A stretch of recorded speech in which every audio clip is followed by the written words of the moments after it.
शेवटी त्या व्यक्तीचा व्हिडिओ समोर आलेला आहे. त्याला रेबीज झालेला नाहीये. डॉक्टरांनी सांगितलेलं आहे तो एक मनोरुग्ण आहे आणि त्याचा हा व्हिडिओ सोशल मीडियावर व्हायरल होतोय.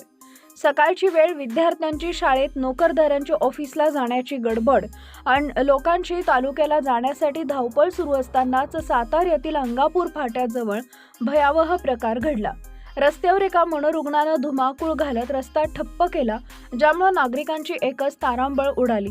तब्बल 1 तासानंतर या मनोरुग्णाला जाळं टाकून पकडण्यात आले. नेमके काय घडले याबाबत सविस्तर माहिती अशी की साताऱ्यातील अंगापूर फाट्याजवळ रस्त्यावर एका मनोरुग्ण व्यक्तीचा धुडगूस पाहायला मिळाला. गोपाल असं या व्यक्तीचं नाव असून तो ऊसतोड मजुरांच्या टोळीतील असल्याचं सांगण्यात येत आहे. त्याला दवाखान्यात घेऊन जात असतानाच त्यानं सोबत असलेल्या दुचाकी चालकाला चावा घेतला आणि रोडवर इकडे तिकडे धावू लागला. तो रस्त्यावरील येणाऱ्या जाणाऱ्या लोकांच्या अंगावर धावून जात होता.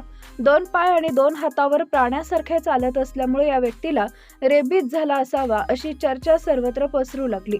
भर रस्त्यात हा प्रकार सुरू असल्यानं नागरिकांमध्ये भीतीचं वातावरण पसरले होते. मनोरुग्णाच्या भीतीनं दोन्हीही बाजूंची वाहतूकही ठप्प झाली.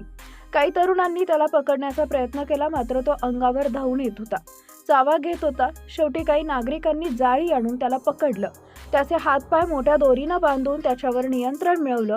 त्यानंतर त्याला स्थानिक लोकांनी पकडून जिल्हा शासकीय रुग्णालयात उपचारासाठी दाखल केले. दरम्यान संबंधित व्यक्ती डॉक्टरांनी तपासणी केल्यानंतर हा व्यक्ती मनोरुग्ण असल्याचं प्राथमिक तपासणीतून सांगितलं जात आहे.